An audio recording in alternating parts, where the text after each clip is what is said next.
Halo Sobat Spoiler, bagaimana kabarnya? Tentunya Millers doakan baik-baik saja. Jumpa lagi di channel Sektor Spoiler.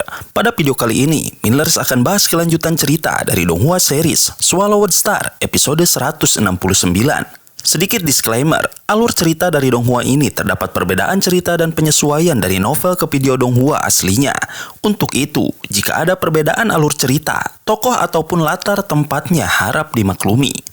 Tanpa berlama-lama lagi, langsung saja kita gas ke ceritanya. Di episode sebelumnya, dalam pertemuan mencekam di ruang virtual, Luo Feng berhadapan dengan sosok mengerikan, seorang ksatria abadi, makhluk puncak jagat raya yang bisa menghapus kehidupan seketika. Meski hanya melalui layar, tekanan kekuatannya nyaris membuat Luo Feng hancur. Namun, dengan keteguhan hati yang luar biasa, Luo Feng menolak menyerahkan bumi, meskipun seluruh galaksi lainnya rela ia lepas. Keberaniannya itu justru membuat sang ksatria terkesan, hingga akhirnya ia mundur, hanya meminta sebuah pulau kecil sebagai tanda perdamaian. Namun, ketegangan itu tidak bertahan lama. Di tempat lain, Kaisar Yanzu dan para abadi dari kelompoknya telah lebih dulu tiba di bumi. Kristal abadi yang diam-diam ia tanam sebelumnya menjadi kunci teleportasi yang mempercepat kedatangannya, menjadikan mereka kelompok pertama yang menjejakkan kaki di planet kecil itu. Mereka berniat mendapatkan bumi dengan mudah, tanpa perlu pertumpahan darah, karena Luo Feng belum menyadari sepenuhnya betapa berharga planet asalnya itu di mata kekuatan besar semesta. Sementara Yanzu dan kelompoknya merancang strategi, Buna, salah satu abadi bawahannya, datang langsung ke kediaman keluarga Luo Feng. Kedatangannya bukan untuk negosiasi, melainkan langsung menciptakan tekanan dan ketegangan. Bahkan ibu Luo Feng, Susin, terpaksa menghadapi ancaman itu. Di sisi lain, Luo Feng yang mulai mencium adanya konspirasi besar tentang bumi, mendapat kabar mengejutkan bahwa keluarganya telah ditawan, membuatnya tak punya pilihan selain segera kembali ke rumah. Dengan kapal tempur Yunmo yang melesat menembus ruang angkasa, Luo Feng berpacu melawan waktu demi menyelamatkan keluarganya dan mempertahankan bumi dari tangan-tangan serakah para abadi. Kini, ia menyadari bahwa bumi bukan lagi sekedar kampung halaman, melainkan pusat dari rahasia dan pertarungan kekuasaan yang lebih besar di jagat raya. Petualangannya pun baru saja memasuki babak baru yang jauh lebih berbahaya.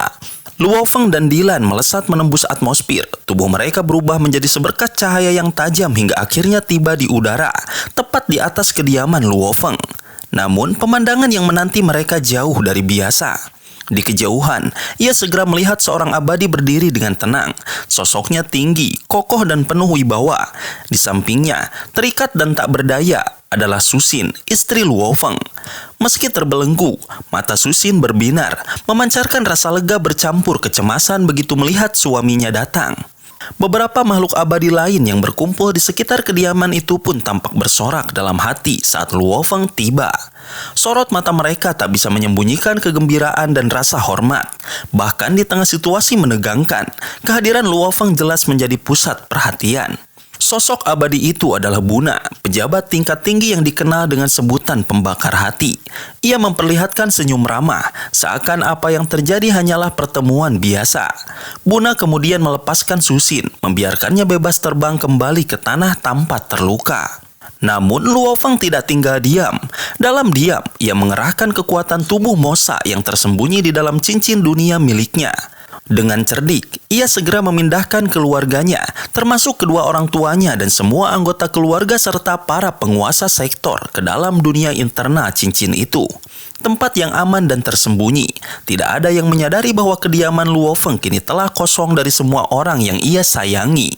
Setelah memastikan semua aman, Luo Feng mengajak Buna dan Dilan ke sebuah halaman di dalam kediamannya. Di sanalah percakapan sebenarnya dimulai. Ternyata maksud kedatangan Buna sangat mengejutkan. Ia ingin membeli seluruh galaksi Bima Sakti. Sebuah penawaran yang tak main-main, bahkan disertai harga fantastis, 100 elemen campuran. Namun, meski tawaran itu menggiurkan di mata kebanyakan orang, Luo Feng tetap tenang. Dalam benaknya, ia tahu ada sesuatu yang jauh lebih berharga dari angka yang ditawarkan, terutama bumi, tempat kelahirannya. Tanpa ragu, Luo Feng menolak menjual bumi. Ia hanya bersedia melepas planet-planet lain di galaksi Bima Sakti, tapi bumi tidak termasuk dalam kesepakatan apapun. Penolakan ini membuat Buna terdiam, dan dalam sekejap, suasana di halaman itu berubah menjadi penuh ketegangan. Ternyata Buna bukanlah satu-satunya tamu istimewa hari itu. Tak lama setelahnya, suasana bumi semakin mencekam ketika sekelompok besar makhluk abadi lain bermunculan. Mereka berteleportasi ke halaman Luo Feng, menebar aura kekuatan yang luar biasa. Di antara mereka ada Kaisar Yanzu, seorang figur kuat yang bahkan kehadirannya saja bisa membuat siapapun gentar. Yanzu tidak membuang-buang waktu dan langsung mengungkapkan maksudnya. Ia datang dengan satu tujuan yang sama, membeli bumi.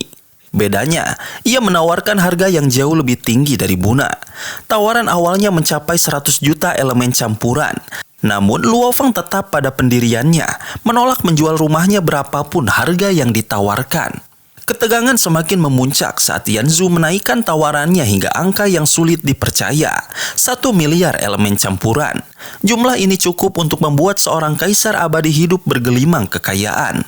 Tapi bahkan angka sebesar itu tak mampu menggoyahkan keteguhan hati Luo Feng. Merasa usahanya gagal, Yanzu akhirnya menunjukkan wajah aslinya. Dengan satu hentakan, ia melepaskan kekuatan abadi yang mengerikan.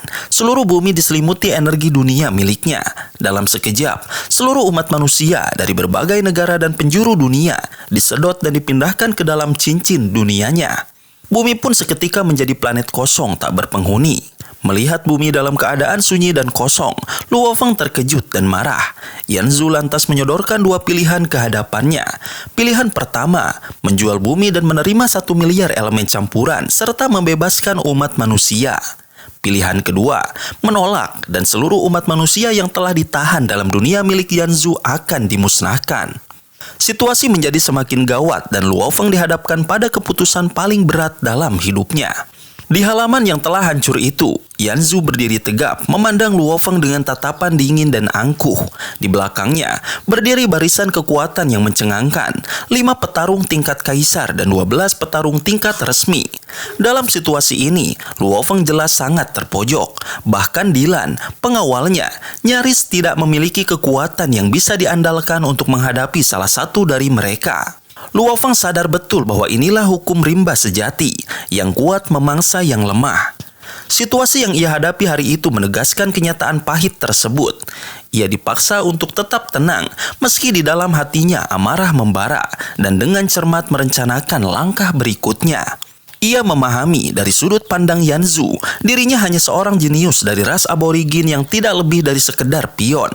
Namun, Luo Feng juga tahu Yanzu belum berani membunuhnya secara langsung karena kehadiran teknologi siaran sinkron di jaringan alam semesta virtual. Jika Yanzu nekat melakukan tindakan gegabah, perusahaan alam semesta virtual akan memiliki bukti yang memberatkan. Tapi, pada akhirnya, kekuatan tetaplah bicara. Dengan latar belakang keluarga yang kuat, Yanzu bisa saja lolos dari hukuman berat, meski harus mengorbankan nyawanya. Di tengah ketegangan itu, keinginan Luo Feng untuk menjadi lebih kuat semakin menggelora. Jika saja ia berada di tingkat penguasa sektor, ia bisa menghabisi para petarung tingkat resmi dan menantang para kaisar. Sebuah kekuatan yang akan membuat siapapun, termasuk Yanzu, berpikir 2 kali sebelum mengganggunya. Di saat situasi semakin genting, Yanzu memberikan sebuah pilihan, memaksa Luo Feng untuk membuat keputusan. Di tengah tekanan hebat, Luo Feng memilih mengungkapkan sesuatu yang mengejutkan.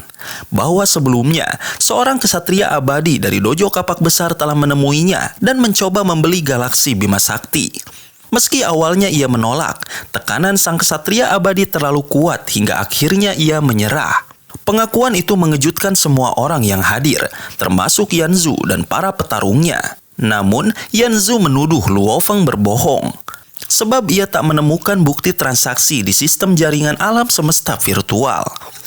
Luo Feng menjelaskan bahwa kesepakatan itu belum tuntas, karena harta transaksi belum diserahkan secara langsung. Mendengar hal itu, Yanzu mulai berpikir, kemungkinan besar memang benar bahwa sang kesatria abadi telah bergerak lebih dulu, dan tentu saja statusnya jauh lebih tinggi dari ayahnya sendiri di dojo kapak besar.